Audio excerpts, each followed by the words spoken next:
Before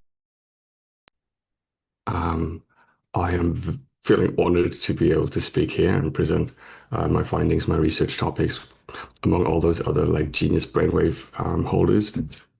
So thanks for being part of this, and happy Pride to everyone. So as I am happily addicted to video games, or was. I was fascinated by how digital systems work on people with dopamine deficiency. And that gave birth to all of my findings and research rabbit holes that I am falling into and keep falling into here in Berlin, where I am doing all of this. So Berlin, Germany is where I am. I'm a neurodiversity consultant and currently also working on neuroethics and more political and philosophical topics revolving around the neuro dimension, so to speak. So in recent years, I've been more and more um, alarmed, so to speak, um, with the increase of digital technology and video games and all of their what do you say when they're being magnetic, like they're sucking up my attention and those with of my neurodivergent friends around me, and I was just curious how that works and what's the mechanism behind that, and why there's a difference in neurotypical people using technology and the consequences that it has for neurodivergent people or certain neurotypes. So my neurotype would be described as ADHD, autism, and also some synesthetic parts. I'm not sure about that yet, but it's quite interesting how all of those things interact. So I wake up with a daily deficit of dopamine, serotonin, noradrenaline. And so whenever I interact with a screen device or digital media, I'm directly stepping into kind of an addiction spiral or addictive feedback loops. So this is going to be the topic of my presentation. The structure of this presentation is a bit chaotic, I have to admit. So I'm going to reverse it. So I am not paralyzed by forcing myself into a system that doesn't work for me, meaning I will drop some of the major findings and then give the audience and you enough space to ask questions. That way I can source and tap into my genius better than explaining this in a monologue way. I think that'll be a good way to go. So if there are no any objections until now, I'd be happy to share. So I'm invested in human rights and minorities. My sense of justice is quite exquisite and exquisitely high. So we in the European Union, we now came up with this EU AI Act. And I read it. Did anyone read it among the audience? Did anyone read the EU AI Act? Okay. Then I strongly recommend to do it or get like an AI summary because it's quite interesting and has some unique features that I could not find on any other legislation around the world. So the debate that we're having to have among at least the neurodivergent geniuses here has to revolve or has to develop into towards the human rights dimension. Um, when it comes to dopamine addiction, I created a term around electronic drugs. Um, I'm merging substances, substance-related patterns of addiction with technology-induced patterns, and thereby created a new word for that because it didn't exist before, and I was lacking ways to express my perceived complexity. As a result, we all notice the addictiveness of digital media and architectures. There's a reason why they're so addictive. They're designed for neurotypicals in a way to steer their behavior. But when you have a dopamine deficiency, basically everything gets automatically super addictive. And that's a problem. That's an issue the current legislation doesn't address. So I did some research on the neuro-rights. There are approaches currently in the DEI sector to accommodate for neurodivergent needs, but that is easily cancelable. You can cancel that as we see in the United States happening right now. So I'll just read this executive summary because I'm drifting away. So there's an urgent intersection of neurodiversity, digital manipulation, and democratic erosion. We face a hidden crisis where approximately 70% of neurodivergent adults and also children experience increased workplace discrimination, with algorithmic systems exploit cognitive vulnerabilities and political manipulation. At the same time, the rise of the right-wing extremism is directly connected to a systemic targeting of neurodivergent populations through dopaminergic algorithms that bypass critical thinking processes. When you have an emotional response that suppresses critical thinking, that is one of the core uh, findings or basic understanding. So we have algorithms, we have technology that can easily map and detect neurodiversities like ADHD and autism. This is public knowledge. This is easy to find out. And at the same time, we have a population, a global population that is unaware of A, that technology, and B, there's this discrepancy of what we know about neurotypes or certain neurotypes that have vulnerabilities or strengths. So we need to level up the discussion towards a more competitive or a resilient approach, how we navigate this disability narrative that kind of keeps us down. Right? So as we all know, we have the employment discrimination that is easily perceivable for everyone. The workplace, blah, blah, blah. Okay, that's cool. Yes, there are more of us or among prison imprisonment. We are forced to live below our true potential, and that has serious implications for the rest of society, as we all depend on neurodivergent creativity, all of our geniuses that come with certain neurotypes that are considered strengths within the neurodiversity dimension. And it's not just enough, and I think it's not enough to just be satisfied with that tiny bit of appreciation globally. So I think we have to step up to our true genius and maybe pronounce and do some research and get the numbers right in order to make neurotypical parts of society appreciate us more. Um, we have some cognitive vulnerabilities that are targeted by algorithms. We face more and more social isolation. And at the same time, we use now technology, for example, AI systems, to cater to those handicaps, to cater to those needs. Um, and at the same time, we deliver like more and more vulnerabilities towards a system that is not truly inclusive. That's an issue. We need to address that, and I would promote strong and more deep research and intersectional research, actually. I think it's needed. I think I can skip this chart. I think everyone gets it that we have this delta between knowledge and function and algorithmic blah, blah, blah.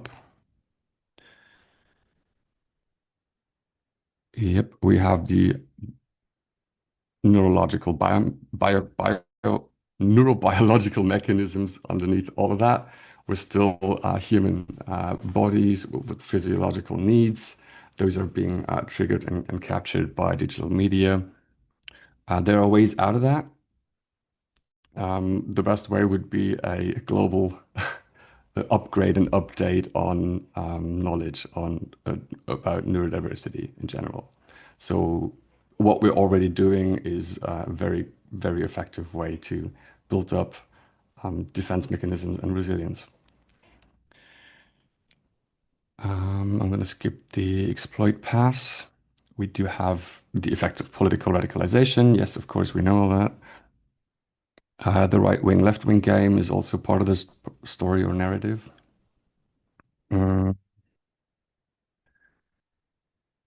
global conflicts.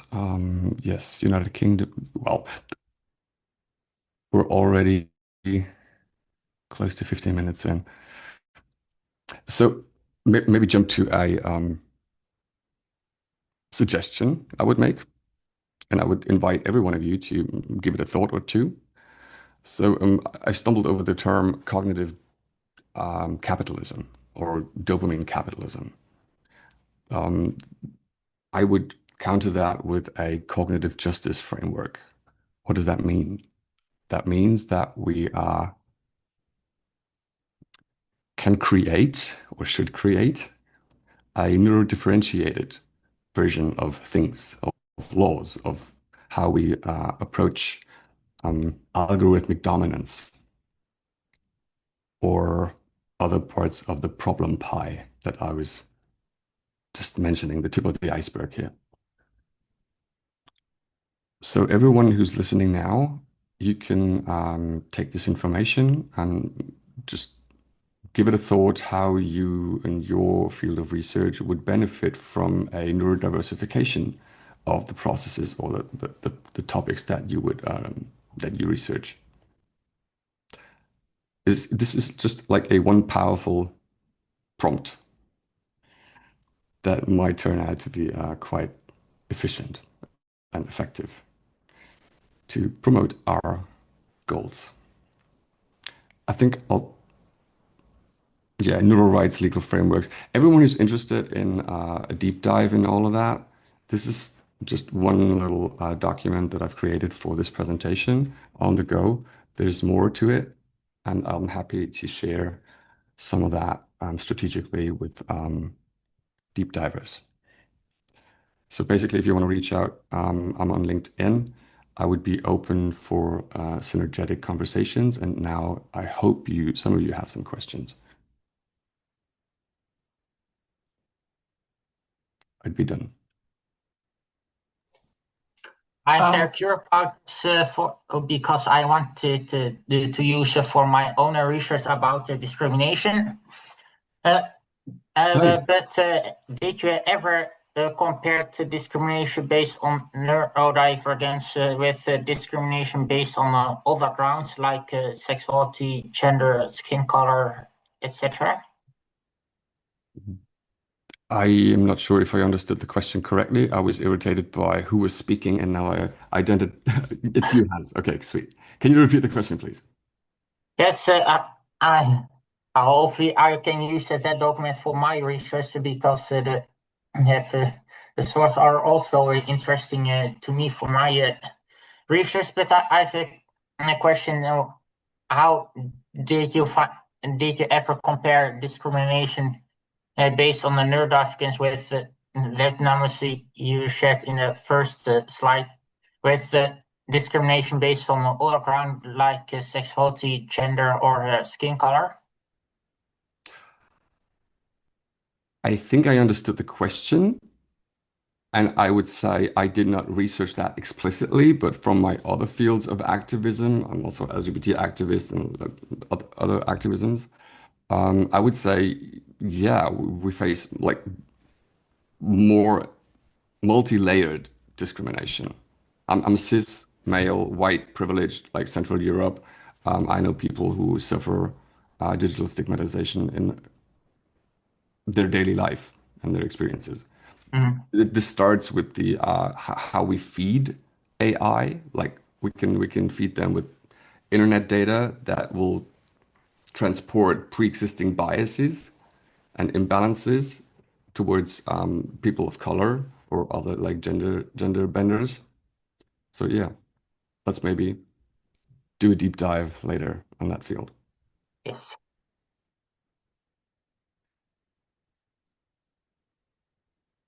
Dum, dum, dum, dum.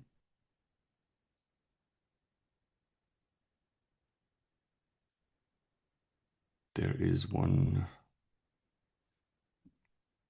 There's one person raising their hand. I can't see any other ones. So Ben, please go ahead. Hi, yes, so thank you very much for the talk.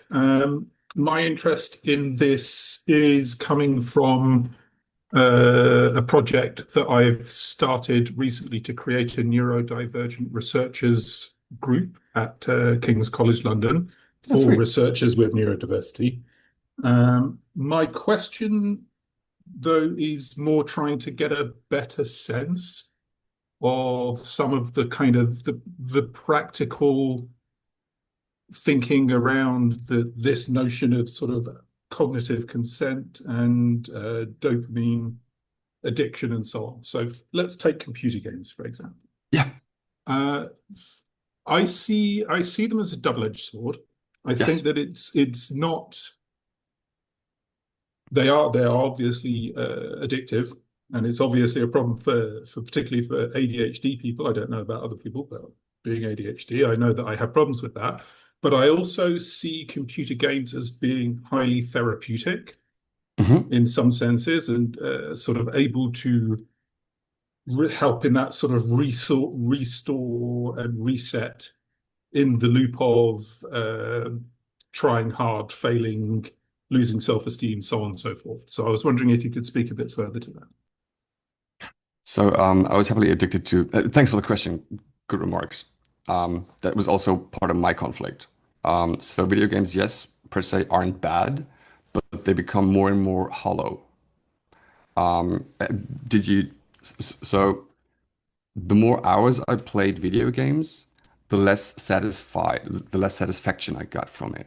So after 3 hours in the game, every hour more invested in with human time didn't give me as much dopamine as I would want to or I was used to. I lost your question again because I was too excited about the question. So let's make it a practical exercise then. So let's say you wish to, in the same way that you have in games now, you have color blindness filters in many games where they can change the color palette. Right. What would you be thinking about in terms of, say, for example, helping neurodivergent people deal with that dopamine addiction, but still get the sort of benefits of gaming?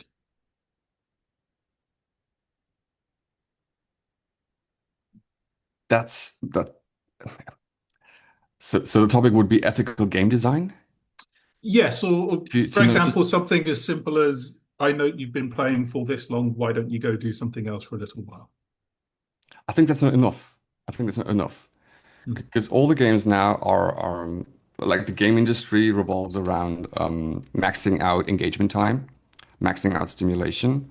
So it's not enough to just like after 3 hours like make them pause for a bit and then make them return to the same addictive spiral and loops. So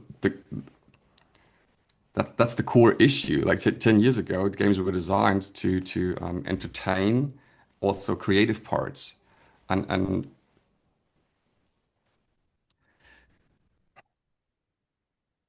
So it's an interesting thought. Sorry, I don't want to monopolize this and turn it into a conversation if we're doing a QA. I would love to have this conversation Yeah. afterwards. Yes, I think I so. think Yeah. that'd be a much better outcome. Yeah. Yeah. Well, I think there may be two sides of the coin.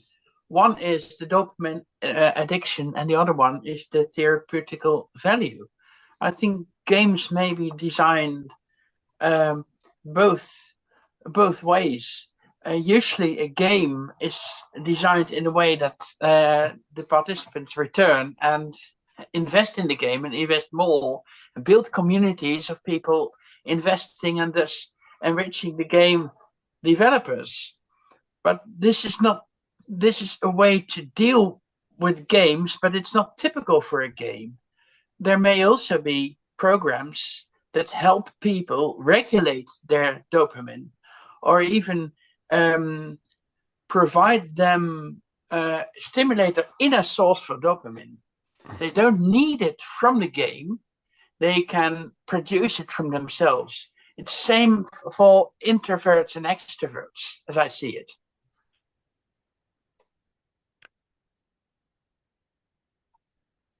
The more frustration in the real world we get from a neurotypical system that does not cope to our, well, cater to our needs of neurodivergent community or whatever, the easier it is to be trapped in the digital dopamine spiral or the dopamine dungeon, as I call it. So a good game or an ethically designed, neurodivergent, ethically designed game would cater to that and would have as a core interest you being self-sovereign about it. And that's like a core conflict of all gaming industries right now, right? They want you to be dependent on it, and then they exploit the shit out of you. I would argue that that is a categorization that holds more for the AAA games industry than Yeah, for the yeah, independent definitely, developer definitely. industry. Yeah, it was And I, related to that. Thanks for yeah. and I also think that that would be where you might find a rich source of developers interested in finding ways to manage their games for neurodivergent people. I think that there might be some very interesting people who are interested in actually approaching that topic. Yeah, now that you mentioned it, like last week, I was at a gaming event here in Berlin, and I had exactly the same conversation. And we quickly escalated towards like Washington and politics and all of that. But yeah, make sure to connect. I want to have a I conversation. will, no, absolutely. Yes, yes. Do we have other questions? Like 5 more minutes or 10 more? I don't know. Like legal frameworks or neurodifferentiated human rights. I was wondering, you were talking about the law, I Yeah. think. When we look at the law system, it's still kind of hard to decide when someone like neurodiversity has influence on their actions. And the system is also pretty built around neurotypical people. Mhm. I have had a conversation with someone recently about the difference between men and women in the system, especially the difference when it comes to diagnosis. Have you done any research or that, or any knowledge about why do especially women get not really away with crimes or any legal problems instead of men? Because we see that like in certain systems it's like only 5% women because there's a bigger chance that they're like referred to a psychiatrist instead of like prison. Do you have any idea or any theories about that? You mean the delta between public perception of female and male presentations of ADHD? Yeah. Yeah, because it's still a sexist diagnostic landscape.